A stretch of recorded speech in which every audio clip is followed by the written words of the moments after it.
Katie Streibel. I'm with Vancouver Rape Relief and Women's Shelter, and we are Canada's first rape crisis centre, and we also run a transition house for women escaping male violence, for women and their children. We house about 120 women and their kids every year, and take about 1,200 new crisis calls from women escaping violence, violence against women of all kinds every year. And for a number of years, we've been interested in the potential of guaranteed livable income to increase women's autonomy. And so to assist women who want to avoid male violence or who want to escape male violence. And that's what we're here to talk about today. Yes, and welcome to everyone that is watching this other Living Income Guaranteed Hangout. We are continuing a bit with our discussion on women. Last week we discussed about unschooling, homeschooling, which is a bit of unschooling as well. You can watch it as well. And today we have Katie Streibel, as she has presented herself, talking about women's rights and general women empowerment with the provision of a guaranteed living income. So in this Hangout, I'd like to remind you, the viewer, that we will be taking also comments and questions that you'd like to place. You have to be logged in with your Google Plus account. In the Google Plus event, you can go there and place them throughout the Hangout. We will be discussing for about 40 minutes, so just so that you can have it done throughout the time frame. And also, if you cannot watch live and you want to still ask questions for Katie, you can place them in the YouTube video, which is what will be recorded after this live session. And so, as Katie has mentioned, we will be discussing about her job in the Vancouver Rape Relief Center, and also working with women that have been directly the consequential recipient of male violence, and also another form of structural violence, which is not having the right to live in dignity, which we usually talk about here, which is how a basic income would provide a solution for it, at least for that financial security. And so let's talk about first a little bit on how you see that women have not been currently considered as equals in this right to live in dignity, and what have you experienced or seen firsthand to prove this? Because many people might say, oh, you know, there's equal rights, there's no such thing as women being disempowered. So what's your perspective to begin with on this? I think that the levels of violence against women locally, nationally, internationally are the most stark example of women's inequality. So in Canada, we have roughly one woman a week is murdered by a husband or an intimate male partner. And in BC, I believe that we have 6 women killed by intimate male partners so far just this year. And in BC, in Canada, women still make up 60% of minimum wage earners. We're more likely than men to be poor. And especially if women are Aboriginal, or if they're women of color, or if they're poor women, they're much more likely to be assaulted by men. In Canada right now, we have about 1,200 missing and murdered Aboriginal women and girls since between 1980 and 2012, which is far, far disproportionate to the number of Aboriginal women and girls in the population. So those facts, I think, prove that women's equality is still very much an important issue. So within this, how does poverty play a role to create this general vulnerability that women go through when being, especially in relationships with males? What's your perspective on this? I want to be really clear from the outset that poverty does not cause violence against women. So men who choose to be violent come from all different social and economic classes and from all different races. So it's certainly not only poor men who attack women. And same thing on the side of women, is not only poor women who face men's violence. It's something that all women are vulnerable to because we're born into the world as girls. and that we're socialized to fear through as we grow up into women. So we're definitely not just talking about poor men and poor women when we're talking about violence against women. But poverty does increase women's vulnerability to violence. For example, if women are in a position where they have to fear the threat of poverty when they want to leave a violent husband, makes it much more difficult for her to make that decision when she has to worry about how she'll feed and clothe herself and her children, about getting school supplies and basic necessities for her kids, winter coats, telephones. So it really compromises women's ability to make those sorts of decisions about our lives. It also prevents women from gaining more social and economic and political power when we're in the constant crisis and emergency of being poor. And this does leave us more vulnerable to men exercising power over us. So when we have a low position in society, partly because of poverty, we're more vulnerable to men's attacks. I think too, just in terms of very basic safety planning, if you think about the number of times that you use your cell phone to communicate with people, to let them know where you are, to check in, it's a serious problem for poor women who don't have a reliable access to even a working phone sometimes. And so, or to a reliable means of transportation. So when women have trouble getting around, when they don't have a reliable way to check in with people or to communicate, it does make us much more vulnerable to violent men. I'd like you to share with us more on the subject as well of another outflow of women and poverty, which is prostitution. We have outlined it many times before, but we haven't gotten a direct account of it and why you see this is also part of this problem that you've mentioned in terms of poverty and vulnerability in women. Mm-hmm.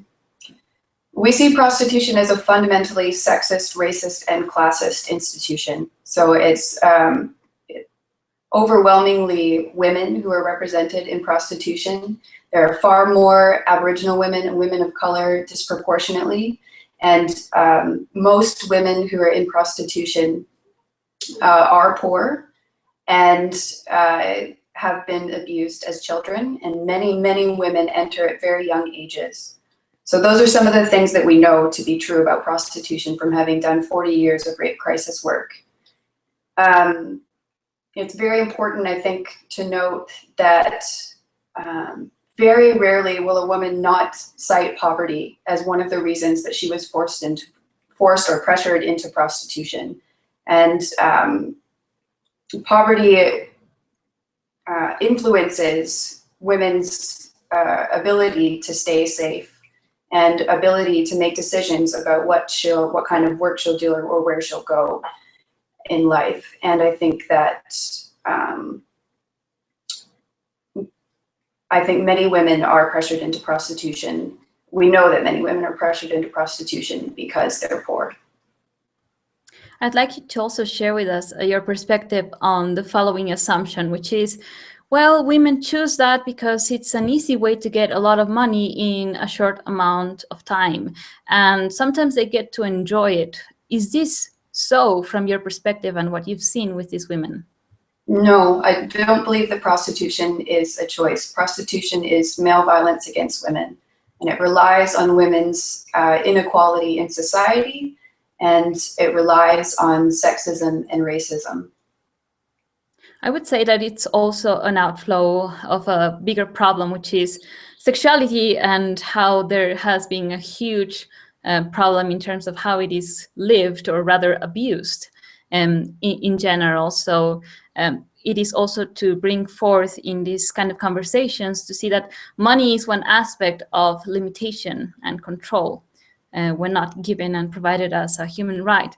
But there's also many other aspects that can be not so much linked to money, but at the same time to a system of control, oppression, and general inequality.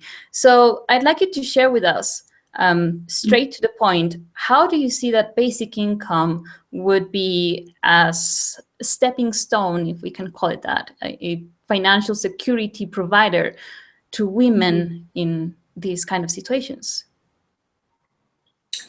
It's a good question. I certainly don't think that guaranteed livable income would end violence against women, but I do think that it would allow women enough freedom to not have to have that financial barrier when deciding about who they'll live with, whether they'll marry or not, to not have the worry of how they'll feed their children, to have an option to go to school possibly. And I think those kinds of choices will make women far less vulnerable to men's violence. And in terms of Canada and the provision of this, you shared with me a document that was written by a feminist association in 2004, and everything that they are providing as, let's say, a demand or what they want is very much aligned with what we could call basic human rights, you know, having this access to everything that we require to live in dignity and having the government act appropriately and so forth. And so I would like to ask you then the role of feminism or feminist groups, specifically that you can relate to as part of this movement that is asking for the provision of a basic income. The PIC2 statement is what you're referring to. It's an outcome of a conference of a few feminists that happened in PIC2, Nova Scotia, in 2004. And that was a statement that they put out to make clear a feminist position that could argue for a guaranteed livable income. And so it's based on principles of women's common entitlement to our fair share of the Commonwealth, and poses some questions. Excuse me 1 second. Sorry, it starts to answer some of the questions of how women's economic inequality plays into our freedom. Okay, so in terms of the changes or potential changes that you could foresee, especially with women that have been abused and that are living in the shelters that you are also working in, what changes would you expect would come if suddenly this guaranteed living income can be given to women and males at the same time? So when women move into our transition house, they have a number of different decisions that they've got to make. Often women have left their homes. Very often they don't have any source of income aside from their husband, and often women come with kids. And so one of the first things a woman's got to decide is, how is she going to be able to find an adequate home? Is she going to be able to get daycare? And what will she do to provide for herself and for her children? And so a guaranteed livable income would help her solve some of those problems more quickly. I do think that women would have an easier time transitioning to a life independent from men's violence if they were able to make sure that their bills were going to be paid.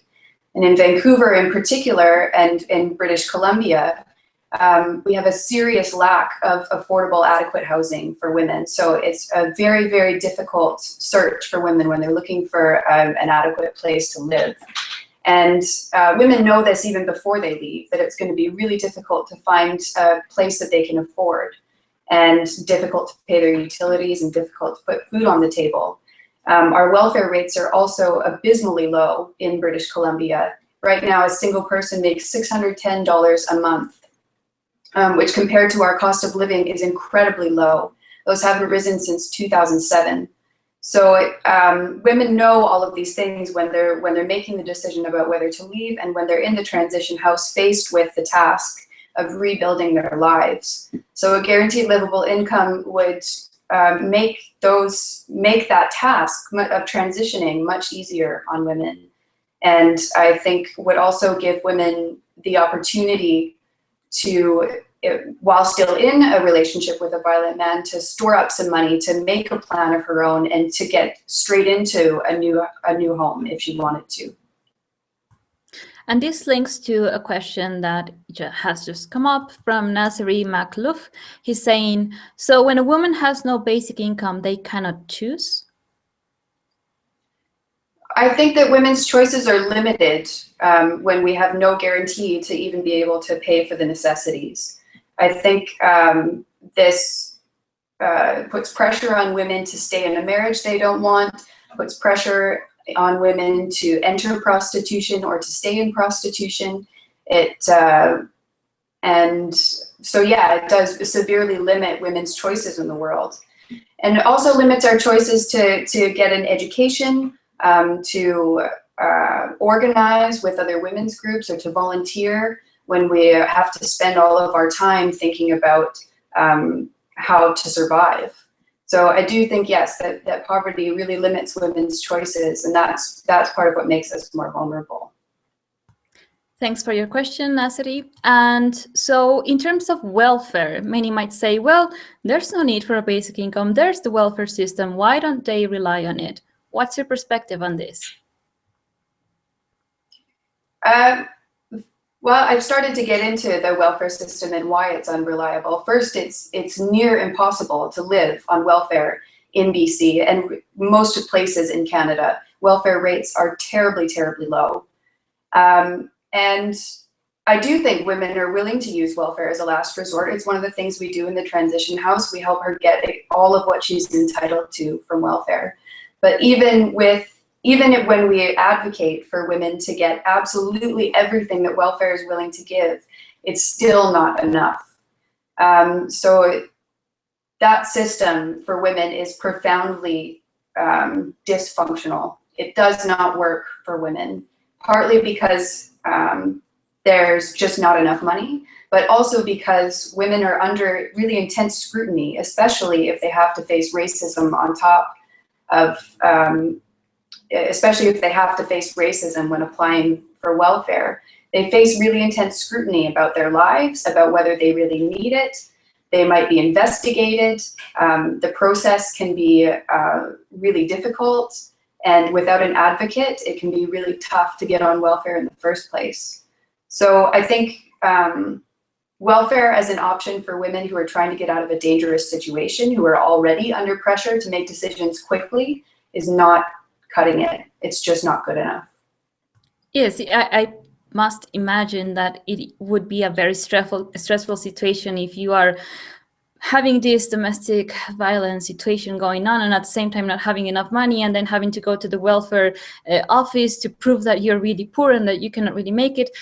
That must be like a very undesirable situation. So in this case, why do you see that, or what kind of conditions do you see are necessary for a basic income to cover all of the faults and problems that current welfare system is not adding up to right now? We're still thinking through as feminists what a model of guaranteed livable income would look like if it really served women. So there are some things that we can say for sure. For sure, it would have to be individually distributed and not distributed based on household status. So women need to be the ones controlling their own money. And that's for a very obvious, I think, autonomy reasons. If the money is based on the fact that she's part of a household, then for sure she won't be the one controlling it. And so it must be distributed individually and not at all tied to her household status. It's also very important that the benefit level should be high enough for women and to actually live on comfortably and to have their children live comfortably. So the benefit level really matters quite a lot in terms of increasing women's autonomy to actually survive and live comfortably. And there's also a consideration when we're thinking about which models of guaranteed livable income would work for women. I really think it's important to keep in mind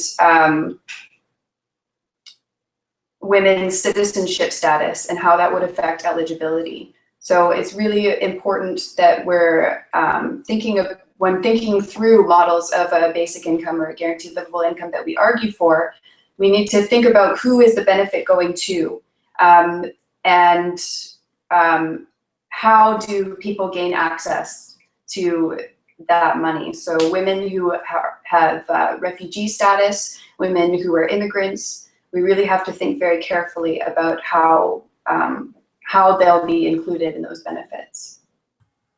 I also consider that it has to be a method that can be proven that the individual is actually getting that money, because maybe, for example, in an abusive relationship, the man in this case can still maybe hold the card that gives access to the person to that basic income, living income, and still create this sort of control form there. So you just discussed what you would see is necessary to include in a living income program.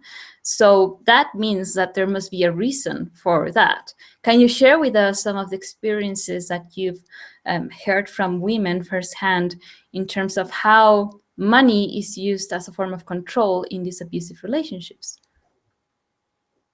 Sure, I can say some things. I work with a group of women right now who are thinking of ways to act. It's like a support group who are thinking of ways to act as women who have faced both poverty and male violence. And some of the stories that they share, I think, are really useful. So one woman was told by her husband when she wanted to leave him, if you leave, you're just going to be a welfare mom.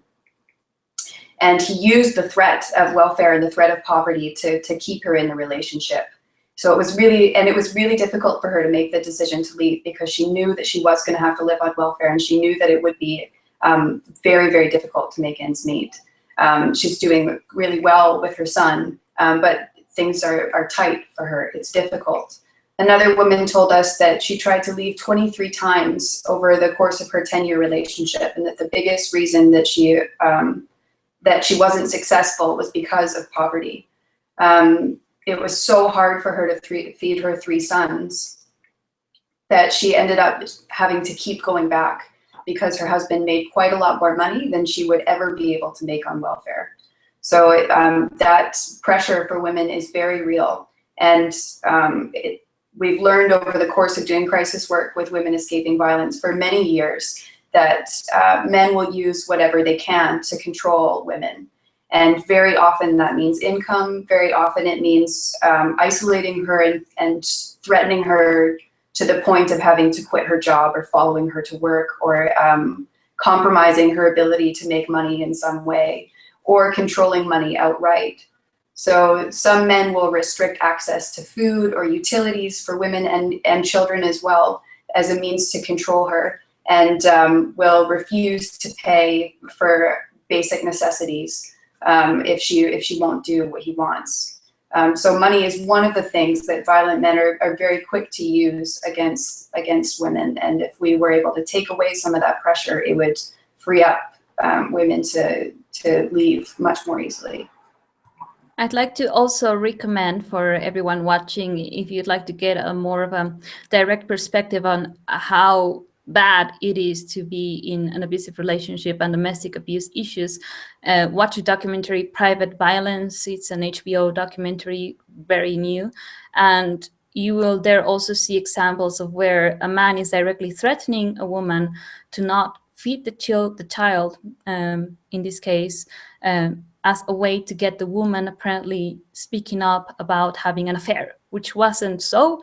It was like a paranoid situation from the male. But that really shocked me in terms of how the child was being used as a pawn in this case for the control and abusive relationship, which shouldn't be so. And that's why it is so important to continue discussing these subjects and to make, to create a general awareness of how bad this problem is, and that it is not as much known because there's a lot of stigma around it, even up to these days. So let's go on to some questions. Would you like to add something? I was just going to say, in British Columbia, women's access to legal aid is also really compromised as well. And I do think that legal aid should be free for everybody who is low income, and particularly for women who are trying to leave abusive relationships. But when you said, when you were talking about children, I think violent men are really willing to put children in harm's way, often to punish women who are trying to leave. And part of the way they might do this is by dragging out a custody fight, or by behaving in really terrible ways throughout a custody battle.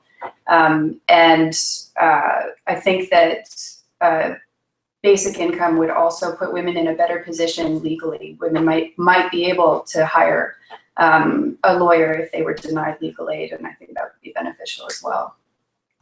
And in that perspective, in terms of means testing that goes through welfare, would you see that then basic income and this unconditional giving for it would solve or ease the process that many women are going through to get this welfare? Certainly, yeah, the unconditionality would take away the ability of a welfare bureaucracy to manage women's lives, and it would take away the threat of being kicked off as well. Some women have worried very, very much about whether, if they make the wrong move, whether they'll lose their welfare. And with an unconditional guaranteed livable income, that worry wouldn't be true. Okay, so let's move on to some other questions. I'd like to start with this one from Anna Briggs, and she's saying, something that's being discussed in my country is to remove the male from the home and place him in treatment rather than the women plus children having to move in domestic abuse situations. What is your perspective on this solution? I think very often women prefer to try and have the man who's being violent removed first. And we have politic here on our crisis lines and in our transition house that we follow women's lead and we respect women's autonomy. And so when she sees an opportunity to have him removed from the home, we support her in that. It usually means involving the police. Sometimes it means getting what we call an exclusive occupancy order through a family court. But certainly it's a valid option and a good option. If women don't have to be disrupted from their homes, and if the children don't have to be disrupted from their homes, then I think that works much better for her. Having said that, not all men are willing to be removed from their homes, and over and over and over we see men violating court orders. And so it puts women in a tricky position. We know for sure that we can keep our transition house safe. It's a confidential location. We have a lot of practices in place to keep ourselves and all the women who live in the house safe. So it's really up to the woman what she judges would be a better move. But absolutely, I think that men who are in men who choose to be violent to their wives or their intimate partners should be the ones to leave on principle. It's just a matter of what's practical and what's safe. I would also agree with this solution, because in the end, the abused ones should be the ones that get to choose what to do with their lives in order to sort out the situation and also recover themselves from it, which we can also discuss a bit more about later. Thanks for Anna. Just for the record, Anna is living in Sweden, so that's the country that she's speaking of. The next question is from Andrea Thiel, and she's Canadian. So she's saying, what you are saying is that Canada is not really a socialist country that takes care of women with these abysmal welfare benefits. Could you comment about that and dispel the myth, since people watching are from different countries? No, Canada is not a socialist country. Right now we're governed by a progressive conservatives federally who are, well, they're a very conservative government, and we're facing many of the same austerity policies that are taking place all across Europe. So continually over the last few decades, our social safety net has been progressively eroded, and benefits have been chipped away at piece by piece, and funding for social services has been chipped away at piece by piece. So that's definitely the current political and economic situation that we're facing here. It's very much like other countries who are facing austerity policies. Thanks for your question, Andrea. And we have another one from Anna, and she's saying, in working with women victimized by domestic abuse, I've noticed that some suffer from a Stockholm syndrome, where they keep going back to the abuser. How do you see that a living income could support women with this aspect of stopping domestic abuse cycles? I wouldn't agree with psychologizing the reasons that women stay in relationships with abusive men. I think there are many reasons that battered women stay in their homes and in relationships with abusive men. Some of them are financial. Some of them are, sometimes it's out of fear of physical threat. Women can't always trust that the police will keep them safe. If they report a man and he's arrested, he will likely be released the next day in Canada, with conditions that he's not allowed to contact her. But again, men don't always respect those conditions. And there's a very likely chance if women choose to report to the police that he won't be arrested or charged at all, that he might be just removed from the home for a night or told to go away for a while and come back, or that she'll lose her home by being brought to somewhere else, to a women's shelter or a transition house. So I think that, and I think women may also be emotionally attached, which is human. So there are many reasons that make it very difficult for women to leave relationships, but I don't think that they're necessarily psychological. I would think of them more as political. And over the years of running a transition house, we've learned a lot about the pressure and the social and economic and political pressures for women to stay isolated in their families, even through repeated experiences of violence from the men who are close to them. So I don't think it's necessary. I don't think it's Stockholm syndrome. I think what it is a systemic societal structure that tends to benefit men over women and give men more political and economic and social power than women. Thanks for your question, Anna. And I would say that to add on to this perspective, it's also about a genuine equality with providing equal rights to both men and women. So it is not to place women above males in this case, but simply to ensure that each one does get that equal opportunity and equal right to live and choose how to best lead their lives.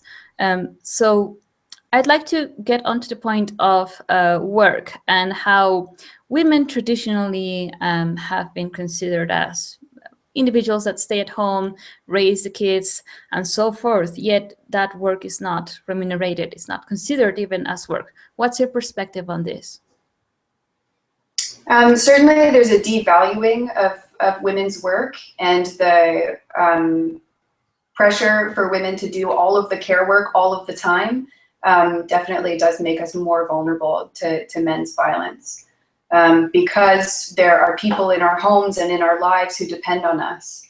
And so it restricts our autonomy in a sense that we can't just go wherever we want. We have to bring the kids with us. We have to figure out who's going to take care of the aging grandparent, or and those types of things. So definitely the devaluing of women's work and the fact that women overwhelmingly do the unpaid care work contributes to women's inequality in society.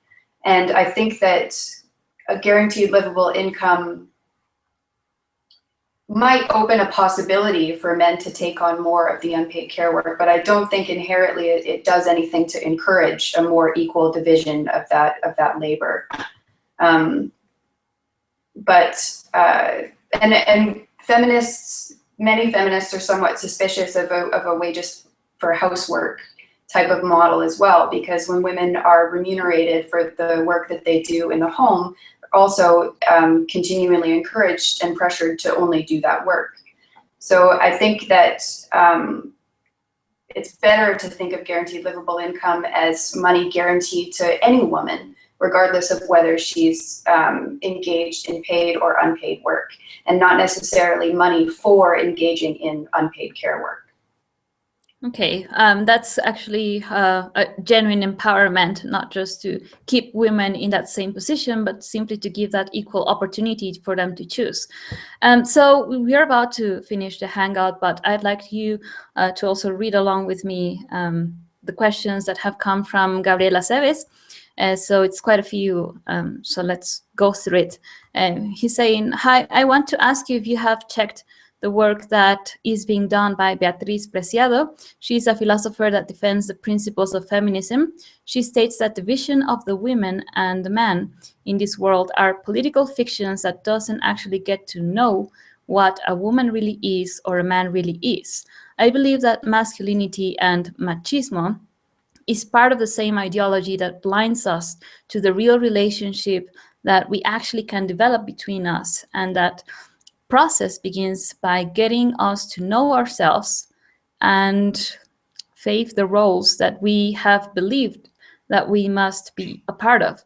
In terms of the women, for example, depending on a man, and also the man believing that they must be the providers and the protectors of women in the notion of family. I want to add that another point that has been coming up in terms of domestic violence is also the violence from women to men, where actually also the custody of children are left to the woman that is making the abuse, which is part of the political something. It cut off, Gabriel. So would you like to comment on his comment? Certainly, I can speak from a Canadian perspective. If you check Holly Johnson's Statistics Canada report on violence against women, which was, it very clearly shows that overwhelmingly violence in the home, so domestic violence, is committed by men against women. So it's not to say that women are never violent, but very, very rarely is that violence committed by women. And it is a system that men benefit from, and it is a system that I think men have a responsibility to help end.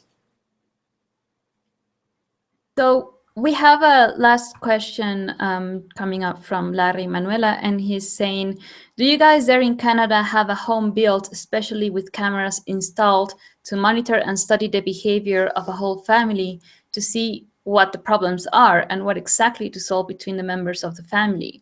Maybe this is like a form of experiment, or if that is a possibility there. No, what we know about violence against women is from running transition houses and from running rape crisis centers for many, many, many years. So the stories that women tell are quite similar in many ways, and we've come to understand the power dynamics between men and women, and the ways that racism and classism also play into violence against women over time. So that's how feminists have learned about the shape of violence against women. And nationally and globally, there have been many efforts for women to compile what we've learned across Canada and across the world. We had a conference, an international transition house conference in Vancouver, where we hosted a few other transition houses from different parts of the world and compared what we knew from running a transition house for years. And we found that those politics are true across the world. So violence against women as a reality of women's lives that occurs because of our inequality is consistent globally. I would agree on that as well, and it's also part of the patterns that can be witnessed throughout the world, of course, not only in Canada, and that I would say that we don't require as much proof of that other than what women's stories are and the physical abuse that they show as well as a result of this. So I'd like you to just, to conclude the hangout, what would you see would still be part of your job in the let's say in the coming future, when people get a living income and these kind of situations of domestic violence can still continue? What would you see you would still require to work with in terms of women and their children, how to assist them, even though they have that financial security? Well, it certainly would make feminists' job a little bit easier if women had a bit more economic power, but we would still have many, many reasons to organize. The violence against women will still be a reality. Sexism and the objectification of women will still be a reality. Prostitution will still be a reality, even with a guaranteed livable income. So we'll still have a lot of work to do.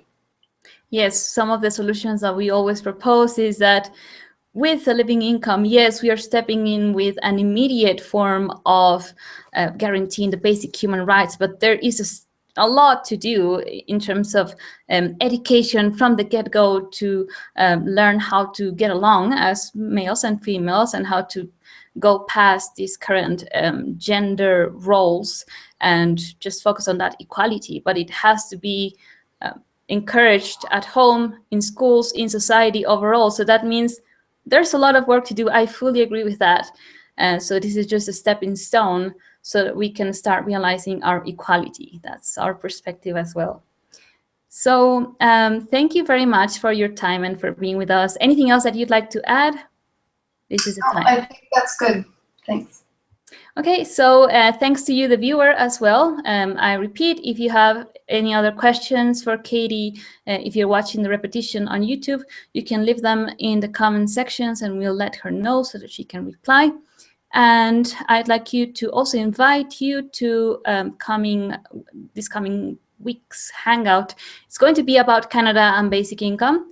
So this is quite suitable. Now we got one more reason for the provision of an unconditional basic income, guaranteed living income. And so let's share it with the world if you find this supportive and a reason more to guarantee our basic human rights. Thank you, Katie, and see you next time. Great, thanks.